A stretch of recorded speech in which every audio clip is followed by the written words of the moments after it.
Moscow police burst into the apartment and froze. The driver they'd just arrested, from a pathetic gang stealing handbags from parked cars, wasn't some petty criminal. The fingerprints came back with a name that made veteran detectives go pale. Ilya Simoniya, also known as Makho, once one of the most feared thieves-in-law in Russia, a man who'd ruled Siberian prisons and controlled entire regions. Now, at 52 years old, he was driving getaway cars for small-time crooks hitting women's purses near Leningrad Prospect. The fall couldn't have been more complete, more humiliating. But what police didn't know that September day in 2009 was that this broken, disgraced gangster was already planning the murder that would change Russia's criminal underworld forever. Ilya Georgievich Simoniya was born on September 17, 1957, in the village of Nosiri in Georgia's Tskakaya district. Nothing about his early years suggested he would become one of the longest surviving figures in Soviet and Russian organized crime. But by 1974, at just 16 years old, Simoniya received the title of thief-in-law, one of the youngest ever to be crowned in the Soviet criminal hierarchy. The ceremony took place in prison, as was tradition. A group of established criminal authorities gathered, evaluated the teenage Simoniya, and determined he embodied the strict code that governed their world: absolute loyalty to criminal traditions, complete rejection of cooperation with authorities, and willingness to serve time rather than break the code. This wasn't an honor given lightly. The title of Vor v Zakone, thief-in-law, originated in Stalin's Gulag system, where criminal elites developed a rigid hierarchy and value system in opposition to the Soviet state. They refused to work, refused to cooperate with prison administration, and settled all disputes through their own justice system.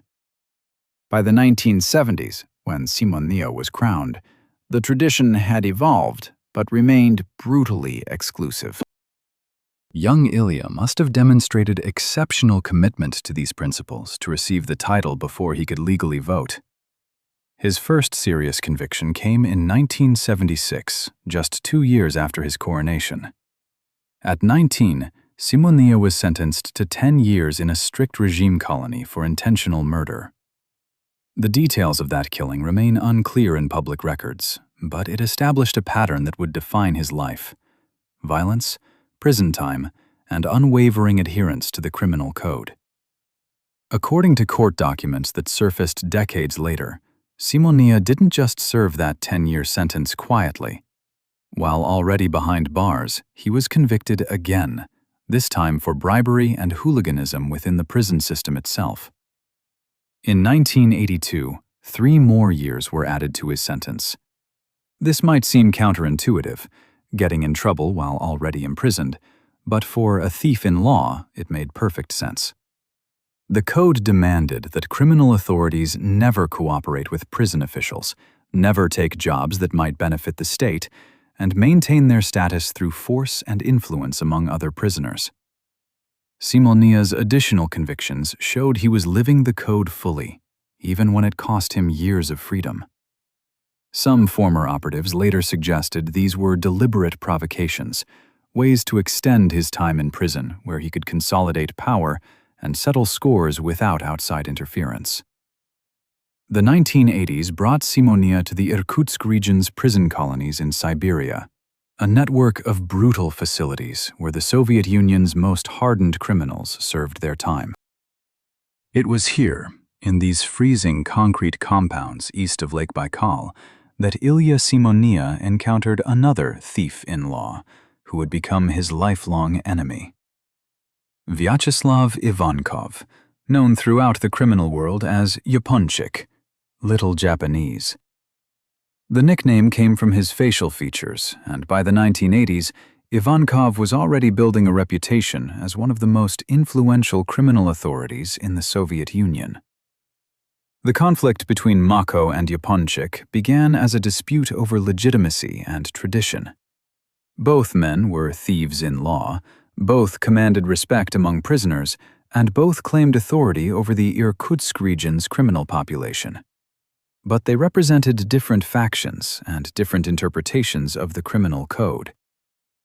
According to investigators who later pieced together the history, the two men engaged in mutual attempts to decrown each other, to strip away the opponent's title and declare him unworthy of being called a thief in law. Yaponchik's accusations against Simoniya were specific and damning. He claimed that before his first arrest, young Ilya had been a member of the VLKSM, the All-Union Leninist Young Communist League, known as Komsomol. This Soviet youth organization was essentially mandatory for many teenagers in the USSR, but for a thief in law, any past association with Soviet state structures was considered betrayal. Ivankov also accused Simoniya of committing murder for hire, which violated the Thieves' Code prohibition against killing for money rather than principle. These weren't just insults. They were formal charges within the criminal justice system that operated parallel to Soviet law. Simoniya fought back by convincing other prisoners to reject Yaponchik's authority. According to testimony that emerged years later, Makho organized resistance among inmates, arguing that Ivankov himself was violating traditions and acting more like a businessman than a true thief. The prison colonies became battlegrounds where these two criminal authorities waged war through proxies, allies, and brutal violence. Each controlled different sections of the prison population, each had loyal enforcers, and each was determined to destroy the other's legitimacy. The conflict escalated beyond prison walls. In the early 1990s, as the Soviet Union collapsed and Russian organized crime exploded into the chaos of the new capitalist system, both Makho and Yaponchik built criminal empires. Ivankov crowned new thieves in law who were loyal to him, expanding his network. One of his closest associates was Alexander Moiseev, known as Mafia. Simoniya responded by organizing his own criminal gathering in Tbilisi, where he stripped Mafia of his title and reportedly sentenced him to death for betraying criminal traditions. On a summer day in 1991, Mafia's car detonated. Someone had placed an anti-tank mine under his vehicle, a weapon that seemed excessive for killing one man, but sent an unmistakable message about the level of violence in this war. The explosion tore through the car and left Moiseyev's body in pieces. While no one was ever convicted for this murder, investigators and the criminal world both understood it as part of the Makho-Yaponchik conflict. The use of military-grade explosives suggested resources, planning, and access to weapons that went beyond typical gang violence. Yaponchik, who by this time had been arrested and was serving time in an American prison for racketeering, responded the only way he could from his cell thousands of miles away. He wrote letters. These communications, known in the criminal world as malyavas, were messages sent between thieves in law and circulated throughout the Soviet prison system. From his American facility, Ivankov composed a devastating attack on Simoniya. He didn't just call him names, though, according to sources who saw the letters, Yaponchik used particularly crude and demeaning terms, including comparing Makho to a prostitute. More importantly, Ivankov declared that Simoniya was not a legitimate thief in law and called for his liquidation. The letters circulated through Russian prisons like official warrants. For a thief in law to publicly call for another's execution was the equivalent of a death sentence within the criminal hierarchy. Prisoners loyal to Yaponchik now had permission, even obligation, to kill Makho on sight. Associates of the little Japanese began organizing. Simoniya's supporters started dying. The violence intensified throughout 1992 and 1993. By 1993, Ivankov had secured the support of another enormously powerful criminal authority, Aslan Usoyev, known as Dead Hasan, Grandpa Hasan. Usoyev was an ethnic Kurd who'd risen to become one of the most respected thieves-in-law in the entire post-Soviet space. His word carried immense weight in criminal disputes. When Dead Hasan sided with Yaponchik against Makho, Simoniya's position became untenable. The two most powerful criminal authorities in Russia had united against him. The end came at a criminal gathering in Moscow in late 1993. These meetings, called skodkas, functioned as the legislative and judicial bodies of the criminal world. Thieves-in-law would gather to resolve disputes, crown new members, or strip titles from those deemed unworthy. Makho was summoned to Moscow to face judgment. He came, perhaps believing he could argue his case, perhaps knowing it was already lost, but unable to refuse the summons without marking himself as a coward. According to witnesses, the gathering was heavily stacked against Simoniya. Dead Hasan formally proposed that Makho be stripped of his title as thief-in-law. The vote was called. One by one, the assembled criminal authorities voted. The majority sided with Yaponchik and Dead Hasan.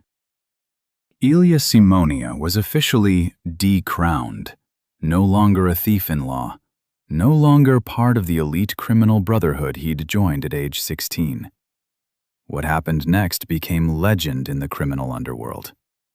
Instead of accepting the verdict quietly, Makho exploded.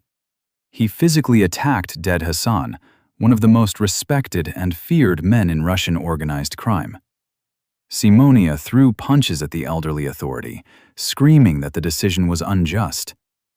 Other criminals pulled him off and threw him out of the gathering. He'd not only lost his title, but humiliated himself in front of the criminal elite. For a man whose entire adult identity was built on his status as a thief-in-law, this was complete destruction. The consequences came swiftly. Makho returned to Irkutsk and went into hiding, but his supporters were systematically eliminated.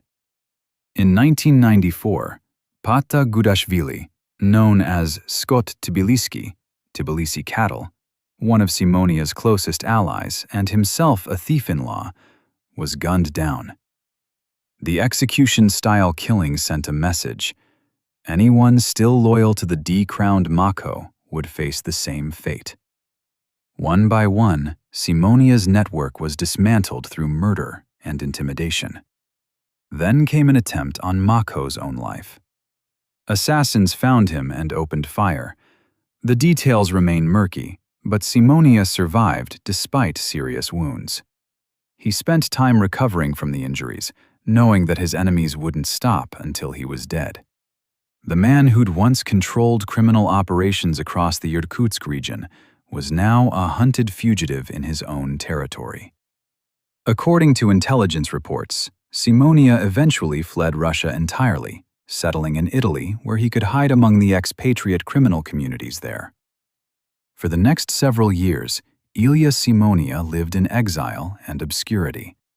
The criminal world largely forgot about him. Yaponchik had returned to Russia after serving his American sentence and was rebuilding his empire.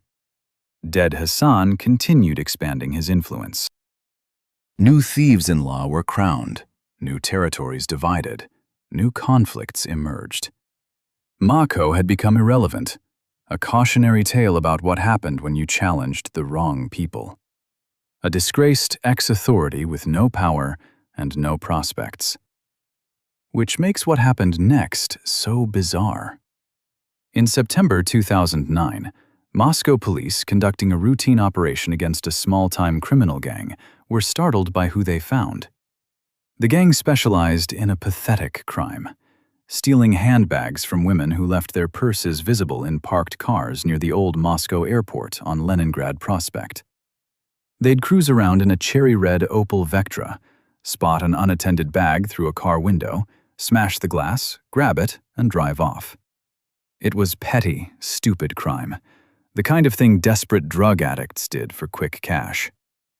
The gang had 3 members, and police arrested all of them after a brief investigation.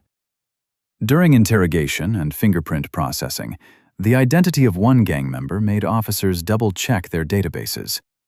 The driver of the Opel Vectra was Ilya Simoniya, former thief-in-law, former criminal authority who'd once commanded respect across Siberia.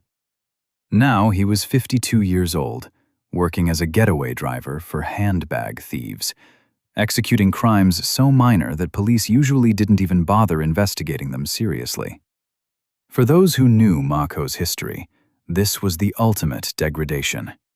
The criminal code he'd lived by for decades demanded that thieves-in-law never engage in petty theft, never do low-life crimes like pickpocketing or purse snatching.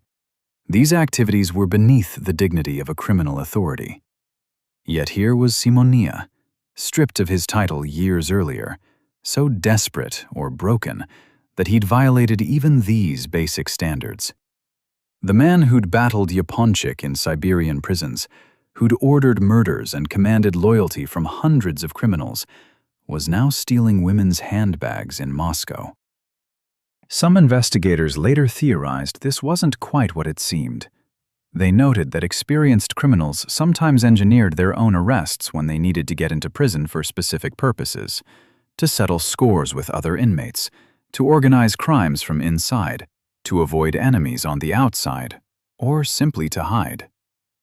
The handbag theft operation might have been deliberately sloppy, designed to get Makho arrested on minor charges that would put him in the criminal justice system without serious consequences. If this was the plan, it partially worked. The charges were relatively minor, and Simoniya would eventually be released. But the damage to his reputation was catastrophic.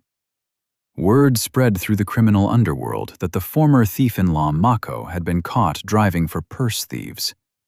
It was mockery, piled on humiliation, piled on disgrace. Yaponchik's 1990s letters calling him demeaning names seemed prophetic. This was a man who'd fallen so far that he'd become a joke, a cautionary tale, a nobody. What nobody understood at that moment, not the police booking him, not the criminal authorities laughing at his downfall, not even Vyacheslav Ivankov himself, was that Ilya Simoniya had not given up. The humiliation had not broken him.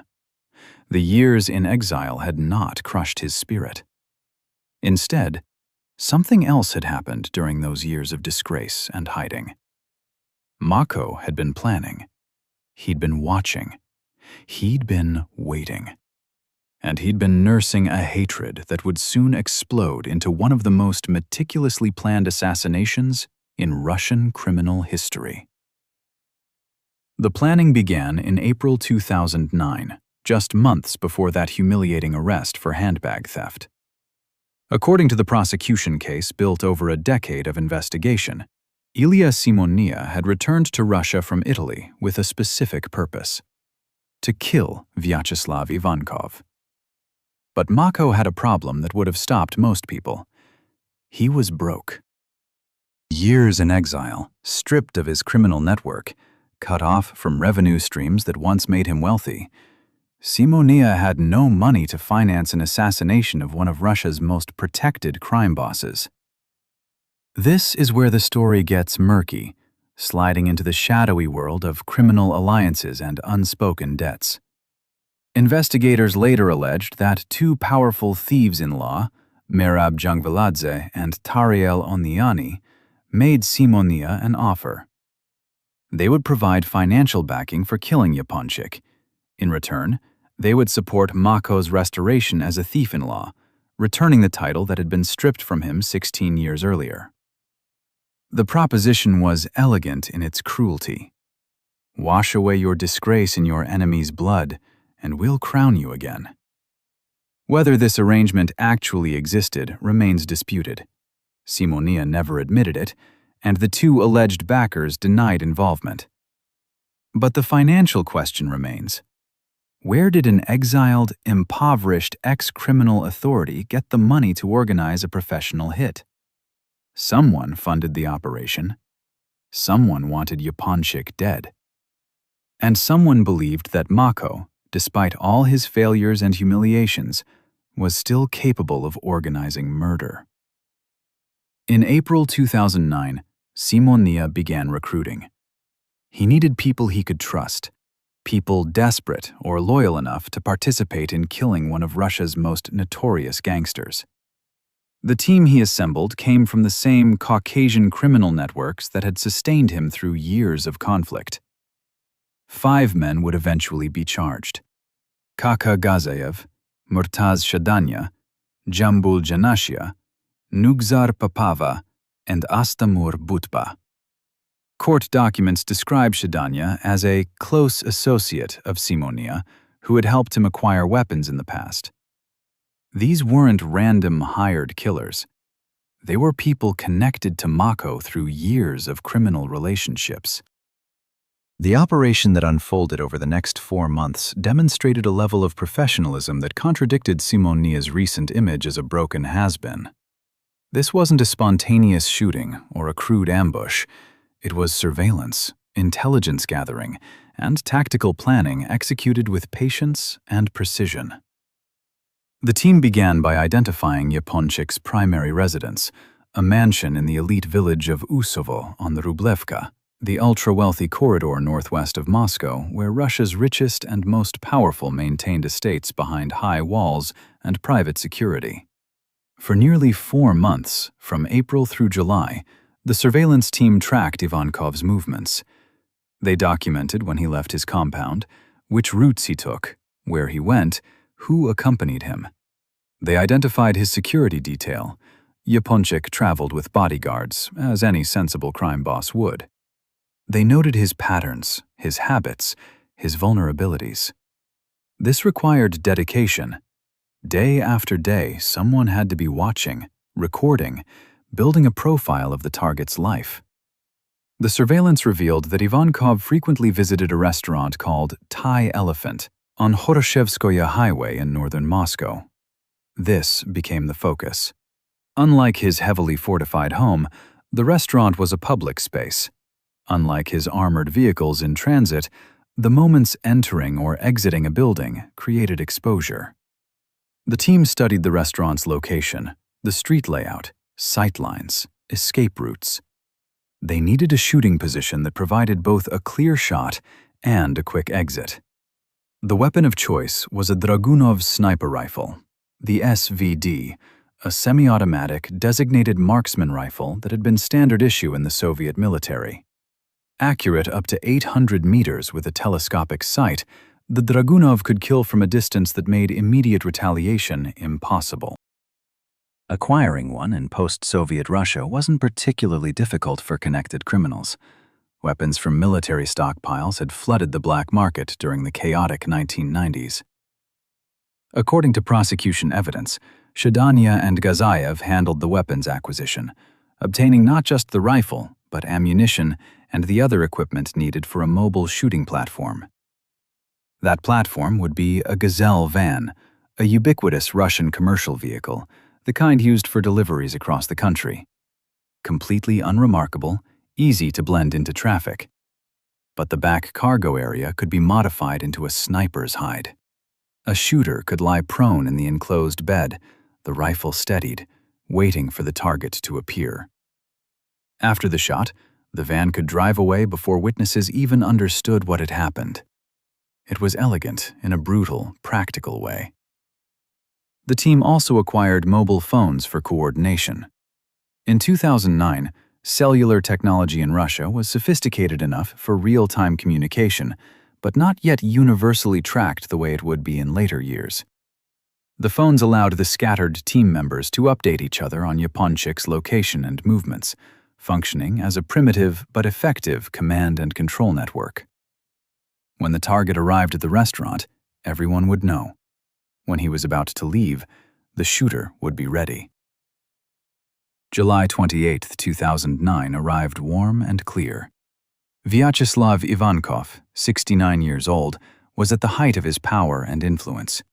He'd survived Soviet prisons, American incarceration, gang wars, assassination attempts, and decades of violent criminal competition. He was widely considered one of the most dangerous and well-connected organized crime figures in Russia. That evening, he decided to have dinner at Thai Elephant, the restaurant he'd visited many times before. The surveillance team spotted him arriving and alerted the others. The Gazelle van moved into position near the restaurant, parking in a location that provided a clear line of sight to the entrance. Inside the cargo bed, Astamur Butba, who would later be identified as the actual shooter, settled into position with the Dragunov rifle. The telescopic sight magnified the restaurant entrance. All he had to do now was wait for Ivankov to emerge. Dinner took some time. Yaponchik was inside with associates, presumably discussing business over Thai food in a Moscow establishment that catered to the wealthy and criminal alike. Outside, Butba waited in the van, the rifle ready, maintaining discipline despite the tension. The other team members were positioned around the area, ready to help with the escape or deal with unexpected complications. This was the moment when months of planning would either succeed or collapse into chaos. At some point that evening, prosecution documents never specify the exact time, Vyacheslav Ivankov finished his dinner and headed for the exit. He walked out of Thai Elephant with his bodyguards around him, the kind of protective formation that had kept him alive through countless threats. But bodyguards are trained to watch for approaching danger, for suspicious people getting too close, for cars that might contain drive-by shooters. They weren't scanning rooftops and parked delivery vans hundreds of meters away. Butba fired. The Dragunov's 7.62 by 54mm round, traveling at over 800 meters per second, covered the distance almost instantaneously. The bullet struck Ivankov with devastating force. The crime boss went down immediately, blood spreading across the pavement as his bodyguards scrambled to react. But there was nothing to react to. No nearby assailant to shoot, no chase car to pursue. Just a van somewhere in the distance that was already pulling away from the curb, merging into Moscow traffic, disappearing. The bodyguards called for emergency services. An ambulance arrived and rushed the critically wounded Ivankov to the hospital. The bullet had caused severe internal damage. Doctors worked to stabilize him, performing emergency surgery to address the trauma. Against the odds, Yaponchik survived the initial injury. He was alive, conscious at times, able to speak. For investigators hoping he might identify his attackers, this seemed like an opportunity. But, true to the criminal code he'd lived by his entire life, Ivankov refused to cooperate with police. He wouldn't name suspects. He wouldn't provide information. Even dying, he maintained the principle: no cooperation with authorities. Days became weeks. Ivankov remained hospitalized, his condition fluctuating between stable and critical. The bullet wound had caused complications, infections, organ damage, the cascading failures that often follow severe trauma. Doctors battled to keep him alive, but they were fighting against injuries too severe to fully repair. On the night of September 13th to 14th, Vyacheslav Ivankov experienced clinical death. Medical teams resuscitated him, pulling him back from the edge, but it was becoming clear that his body couldn't recover. On October 9, 2009, 73 days after being shot outside Thai Elephant restaurant, Vyacheslav Ivankov died from complications related to his wounds. The king of Russian organized crime, the man who'd dominated the criminal underworld for decades, the thief-in-law who'd destroyed Ilya Simoniya's reputation and status, was dead. The assassination that began with a sniper's bullet in July had finally achieved its purpose in October. Moscow police launched a murder investigation, but they immediately hit walls. The shooting had been too professional, too clean. No witnesses had seen the shooter clearly. The Gazelle van was generic, virtually untraceable. Security cameras in 2009 Moscow weren't as ubiquitous or high quality as they would become in later years. The conspirators had used burner phones that were quickly discarded. They'd planned escape routes that allowed them to vanish into the city. Within hours of the shooting, they'd scattered. Investigators developed theories.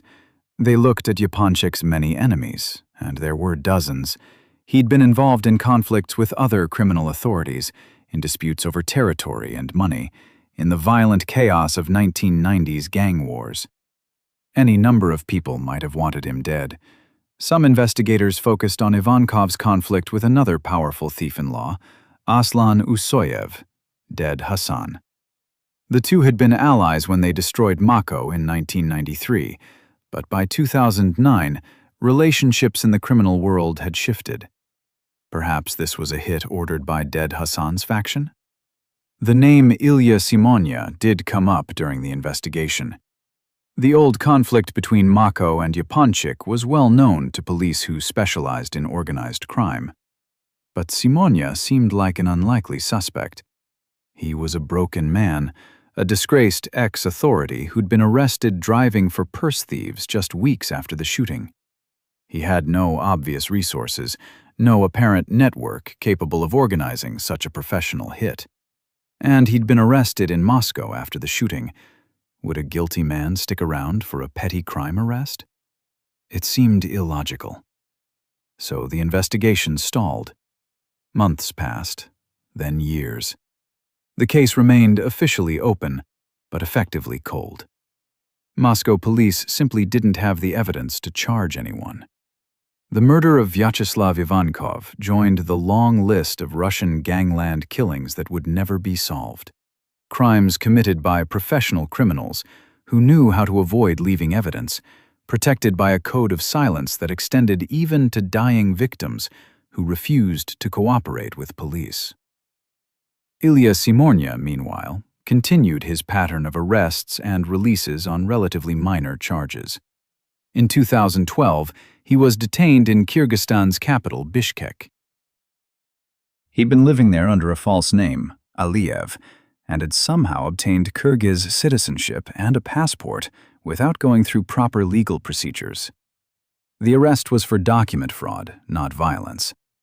It seemed like another example of Makho's diminished status, reduced to petty document crimes in Central Asian countries. He was eventually released and disappeared again. For over a decade, the Ivankov assassination remained unsolved. The criminal world had its theories. Everyone in that environment understood the likely suspects. But theories without evidence meant nothing in court. Police occasionally reopened the investigation when new tips came in, but nothing led anywhere concrete. The case files grew dusty. The detectives who'd worked it originally retired or moved to other assignments. It seemed destined to remain permanently unsolved. Then something changed. The exact trigger remains unclear from public sources, but by 2020, Russian investigators had developed new leads. Advances in forensic science, particularly DNA analysis and molecular genetics, allowed them to re-examine evidence from the crime scene with techniques that hadn't existed in 2009. Cell phone records that had been difficult to analyze a decade earlier could now be processed with better software. Witnesses who'd been afraid to talk in 2009 might be willing to speak now, with Yaponchik dead for 11 years and the power structures in the criminal world completely reshuffled. Whatever the breakthrough was, it worked. In early 2020, Russian police began making arrests. The names that emerged were the same ones Makho had recruited back in April 2009. Kaka Gazayev, Murtaz Shadanya, Jambul Janashia. One by one, they were taken into custody and charged with participating in the murder of Vyacheslav Ivankov. The circle was closing. Gazayev, faced with overwhelming evidence, made a decision that would have been unthinkable under the old criminal code. He cooperated fully.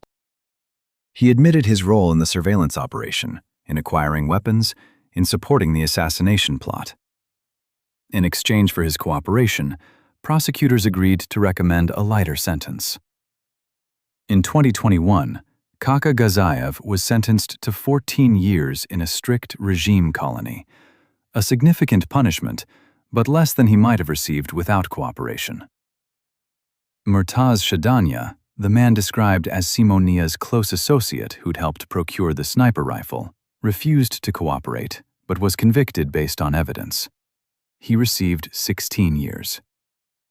Jambul Janasha, another member of the surveillance and support team, was sentenced to 15 years. 3 members of the conspiracy were now behind bars, serving long sentences for a murder committed over a decade earlier. But 3 others remained at large. Astamur Butba, identified as the actual shooter who'd pulled the trigger on that July evening, had fled abroad. So had Nugzar Papava, another participant whose exact role remained somewhat murky in public documents. Both men were placed on international wanted lists, with arrest warrants issued through Interpol. But more significantly, investigators now had enough evidence to charge the man they believed had organized the entire operation: Ilya Simoniya. In April 2020, Moscow's Basmany District Court issued an arrest warrant for Makho. But there was a problem. Simoniya wasn't in Russia. According to Interpol records and Russian intelligence services, he'd fled the country and was living abroad.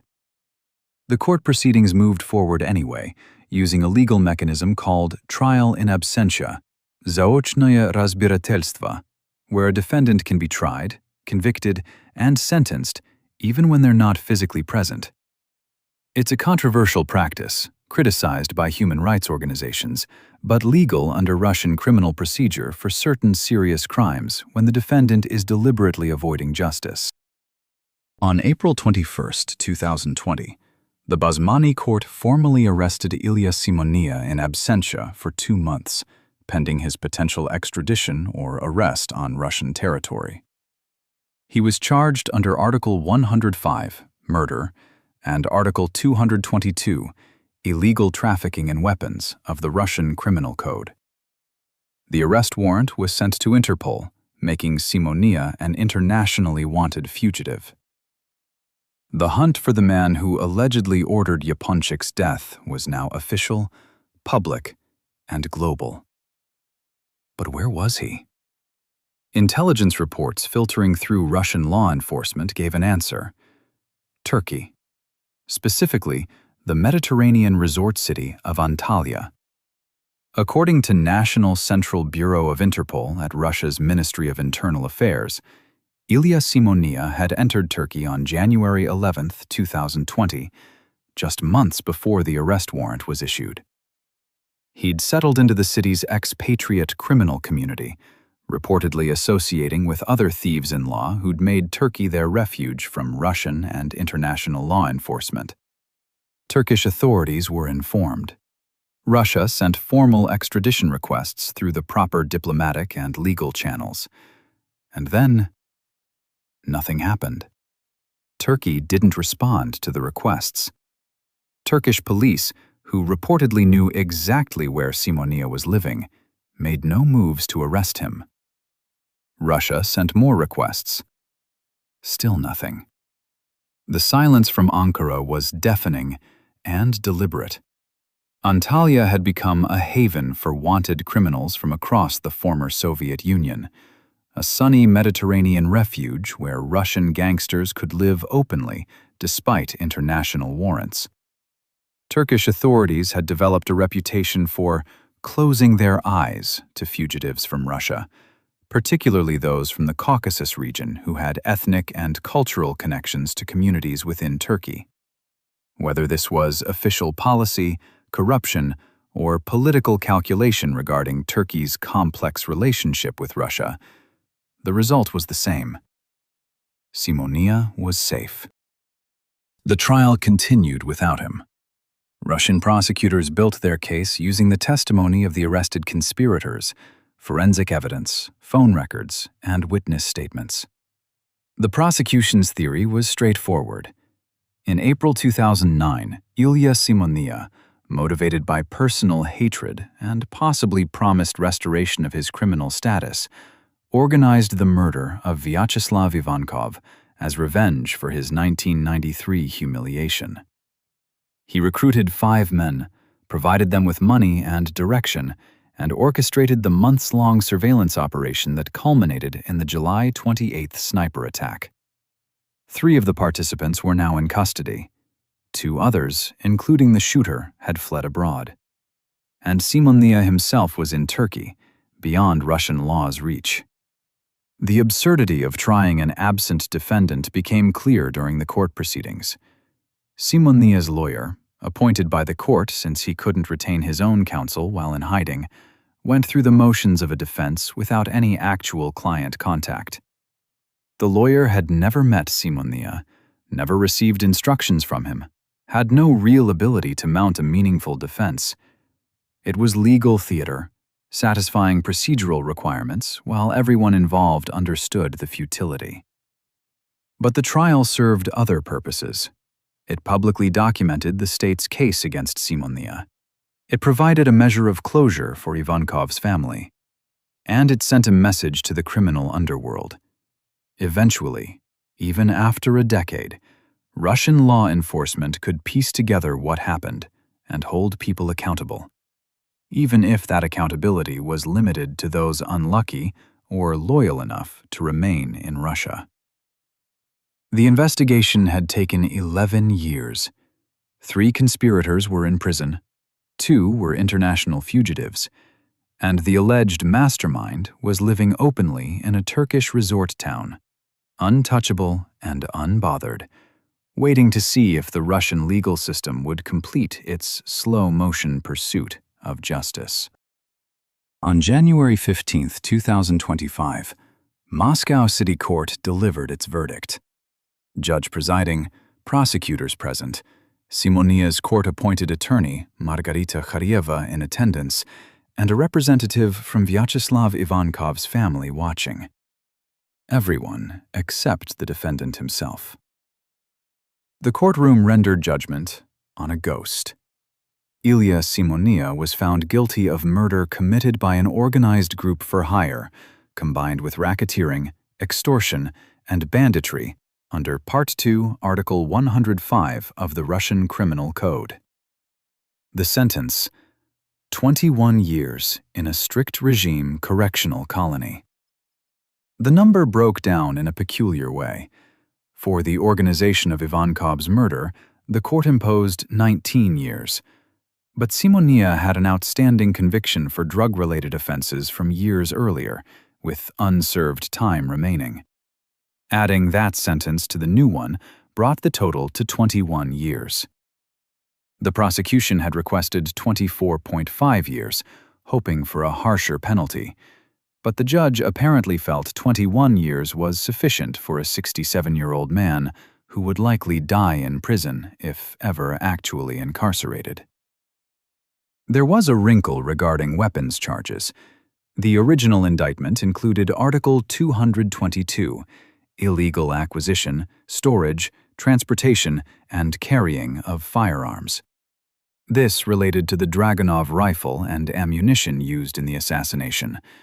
But the court dropped these charges due to statute of limitations.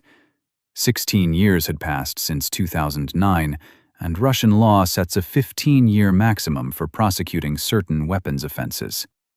The technicality meant Simoniya avoided additional years, though given he was already facing 2 decades in prison, the practical difference was minimal.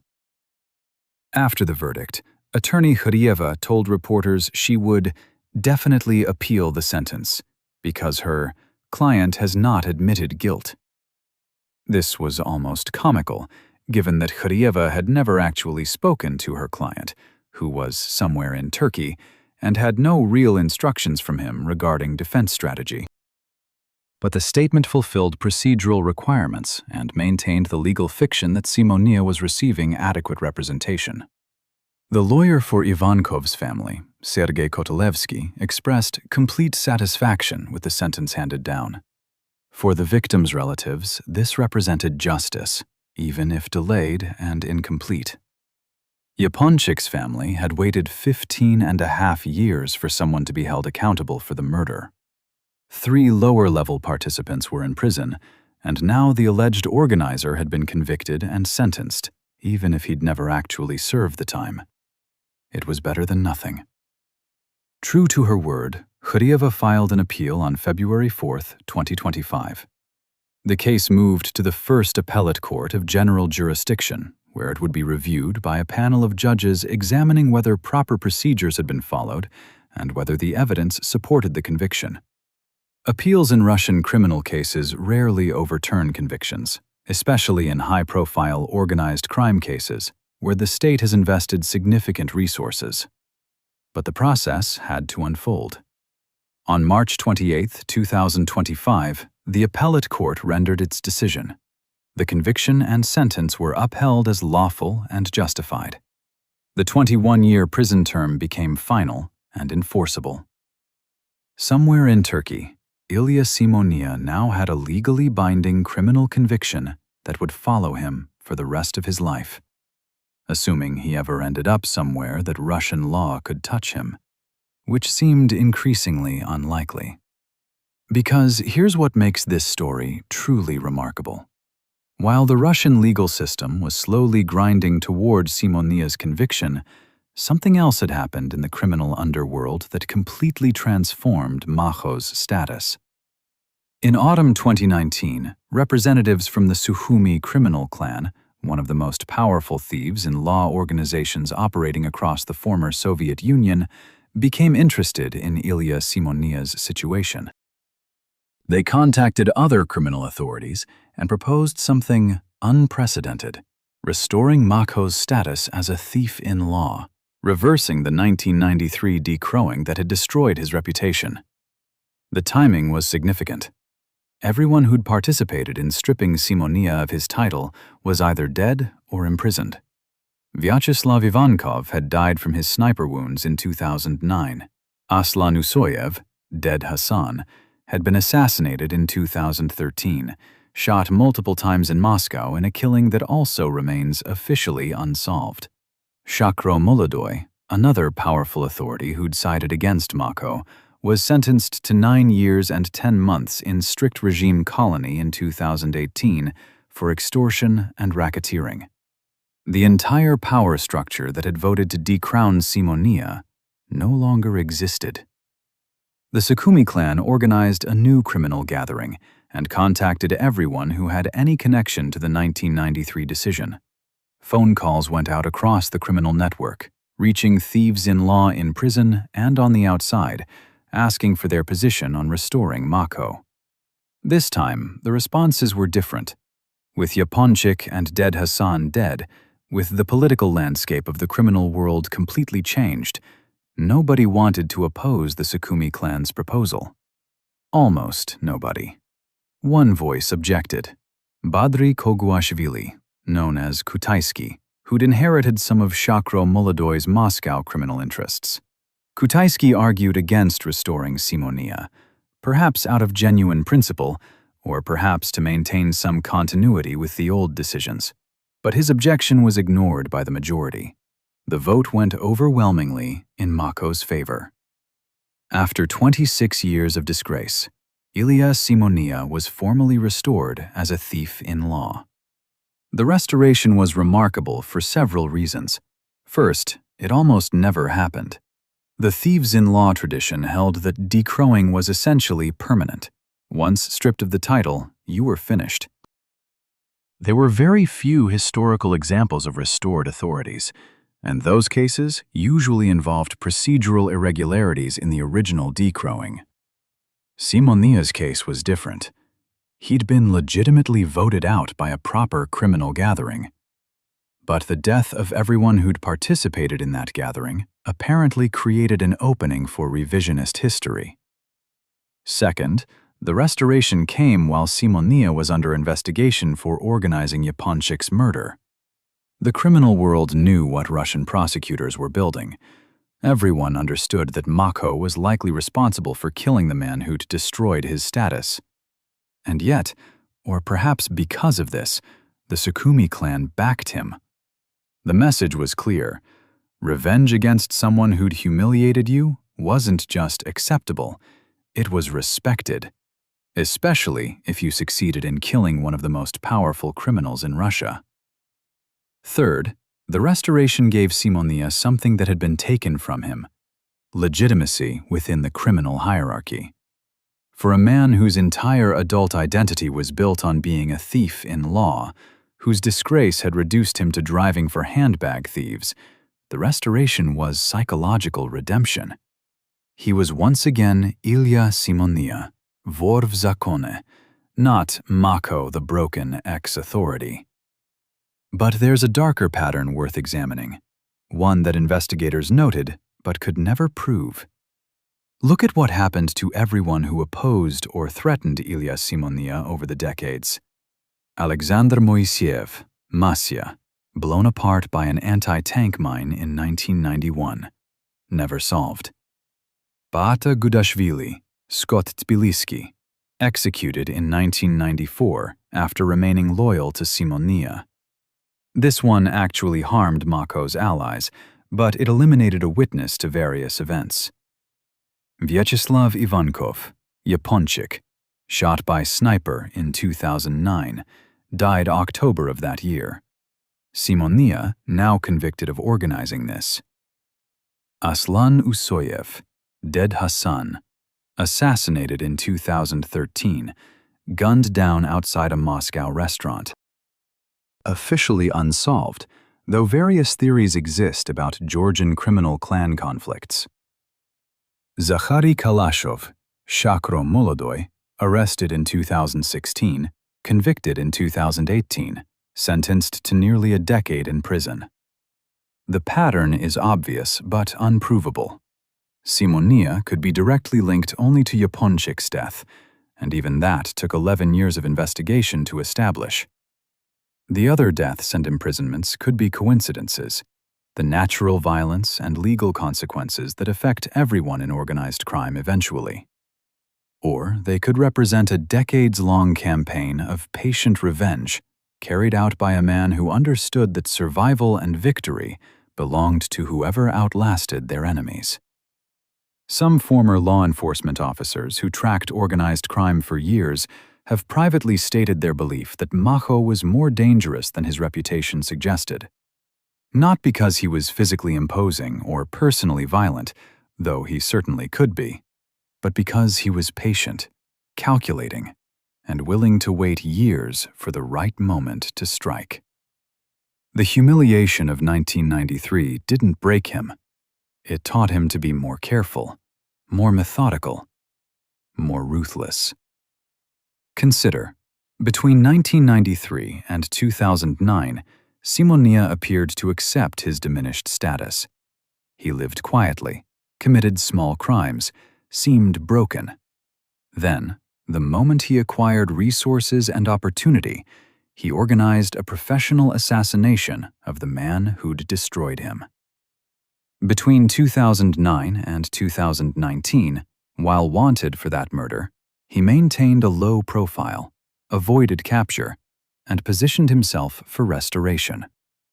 When everyone who'd voted against him was dead or imprisoned, he accepted that restoration and reassumed his criminal authority. That's not the behavior of a reckless gangster.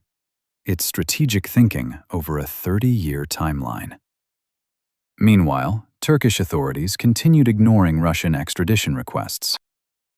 By July 2025, according to documents filed in Russian court proceedings, the National Central Bureau of Interpol at Russia's Ministry of Internal Affairs reported that Ilya Simoniya had been in Turkey since January 11, 2020, and that competent authorities have left requests for his extradition unanswered.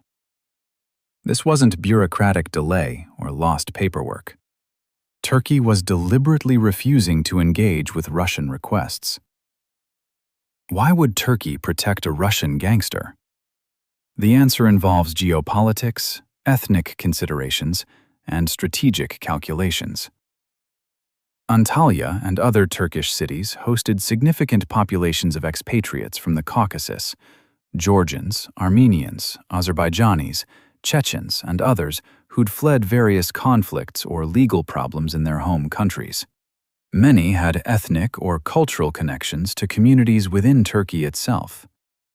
Turkish authorities apparently decided that maintaining good relations with these communities, or perhaps benefiting from the economic activity these wealthy fugitives brought, outweighed cooperation with Russian law enforcement. There's also the simple fact that Turkey and Russia have had complex, often tense relations, oscillating between cooperation and conflict over issues like Syria, energy pipelines, NATO membership, and regional influence. Extraditing wanted Russian criminals could be used as leverage in broader diplomatic negotiations, or deliberately withheld as a minor irritant that reminded Moscow of Ankara's independence.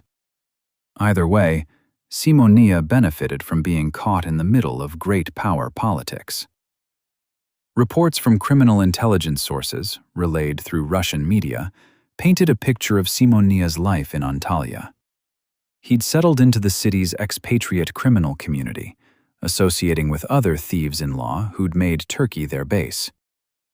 The 67-year-old spent time in cafes and restaurants frequented by Russian-speaking criminals, conducting business that remained opaque to outsiders, but presumably involved the kinds of activities that had sustained him throughout his life: extortion, money laundering, criminal investments, managing conflicts and disputes within the criminal world. Turkish police were reportedly aware of his presence and activities. Local law enforcement in Antalya had files on the various organized crime figures living in their city. But there was an unspoken arrangement. As long as these criminals didn't commit violent crimes on Turkish soil, didn't attract too much attention, and perhaps paid appropriate bribes to the right people, they could live undisturbed. It was a mutually beneficial arrangement from the Turkish perspective. The criminals brought money into the local economy, stayed quiet, and could always be arrested if political circumstances changed. For Simoniya, this meant a strange kind of freedom. He'd spent much of his adult life in Soviet and Russian prisons, decades behind bars, years in exile, constantly looking over his shoulder for assassins or police. Now, in his late 60s, with a 21-year prison sentence hanging over him in absentia, he was living openly in a Mediterranean resort city. He could walk to the beach, eat at restaurants, meet with other criminals to discuss business, all while being an internationally wanted fugitive with an Interpol red notice requesting his arrest. The contrast with his 3 convicted co-conspirators was stark. Kaka Gazayev, Mutaz Shadanya, and Jambul Janashia were serving their sentences in Russian correctional colonies, brutal facilities where conditions ranged from harsh to inhumane, where violence between inmates was common, where disease and inadequate medical care shortened lives.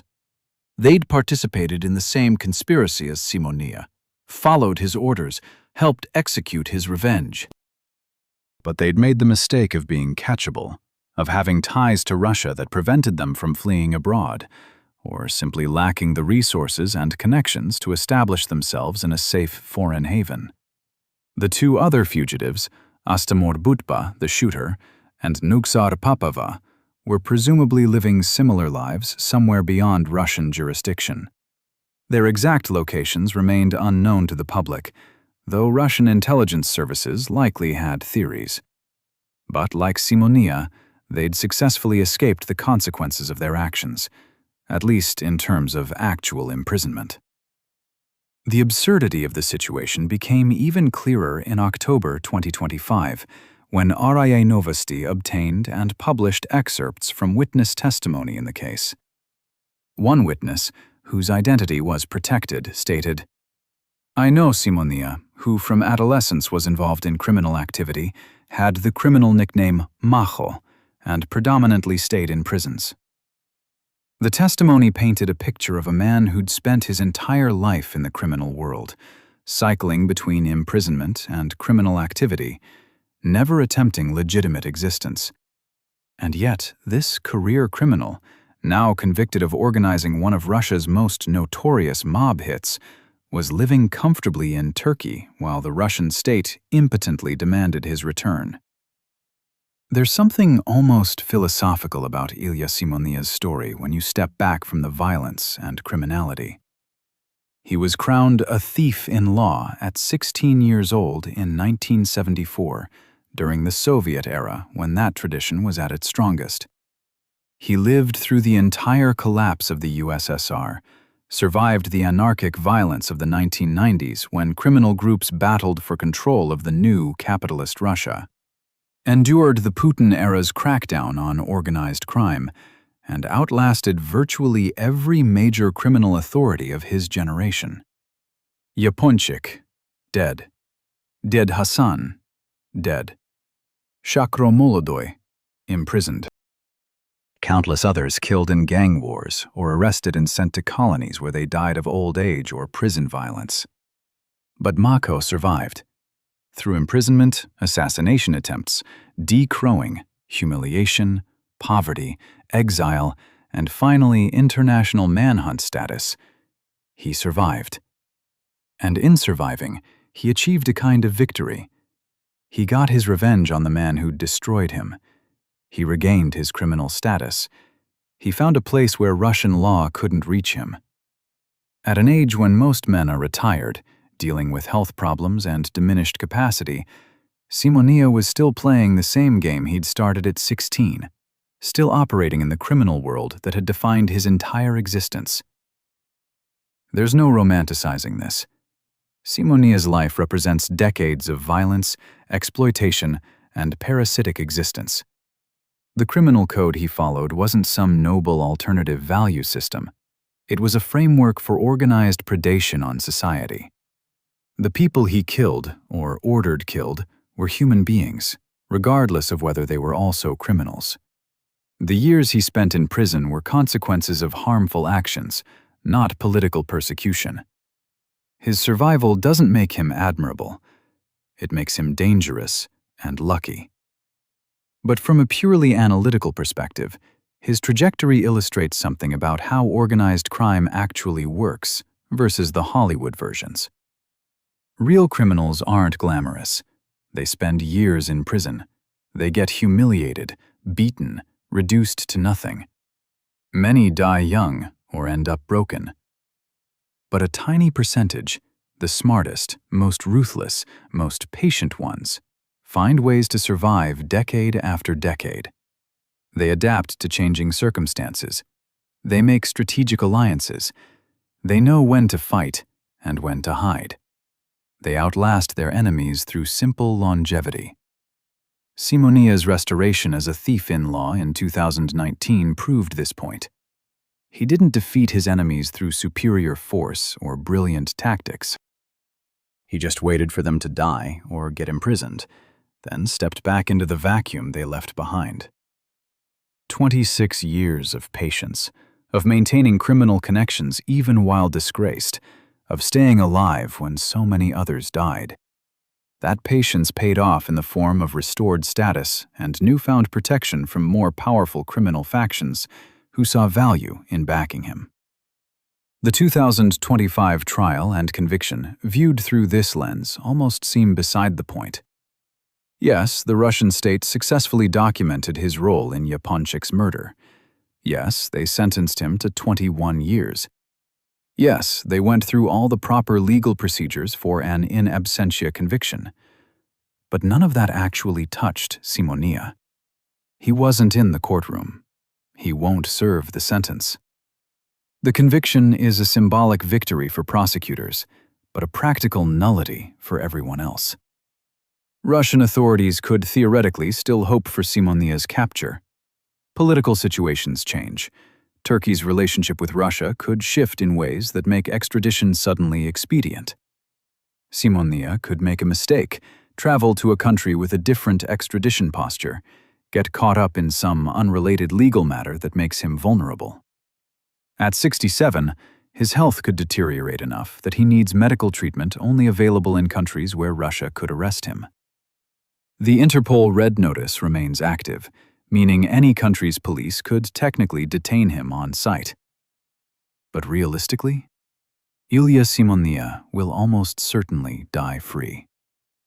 He'll die in Turkey or some other haven, surrounded by other criminals, having served none of his sentence, having beaten the Russian justice system through simple geography and Turkish non-cooperation. His story will end not in a prison cell, but in some hospital or apartment in Antalya, an old man who spent his entire life in organized crime and never faced full accountability for it. There's a final, darkly ironic detail worth noting. That humiliating 2009 arrest for driving handbag thieves, the lowest point of Simoniya's post-decrowing existence, happened just weeks after he'd organized the successful assassination of Vyacheslav Ivankov. At the exact moment Moscow police were mocking him as a pathetic has-been reduced to petty theft, he'd already executed the revenge killing that would define his legacy in the criminal world. The gap between perception and reality was total. Everyone thought he was finished, broken, irrelevant. But he'd just killed one of the most powerful criminals in Russia and gotten away with it. That's who Ilya Simoniya was. Not the flashy, dramatic gangster of movies and television, but the patient predator who understood that appearing weak could be a tactical advantage, that accepting humiliation temporarily was acceptable if it positioned you for ultimate victory, that surviving longer than your enemies was its own form of triumph. The Russian criminal underworld is full of graves holding men who were stronger, richer, more connected, and more feared than Makho. But he's the one who's still alive, still free, still, technically, a thief-in-law, despite everything. The empty prison cell in Russia with his name on it will remain empty. The international arrest warrant will remain unexecuted. And somewhere in Antalya, a 67-year-old Georgian man who received his criminal crown at 16 continues living the only life he's ever known, having outlasted everyone who tried to destroy him. That's not a happy ending. There are no happy endings in stories like this. But it is an ending that belongs entirely to him.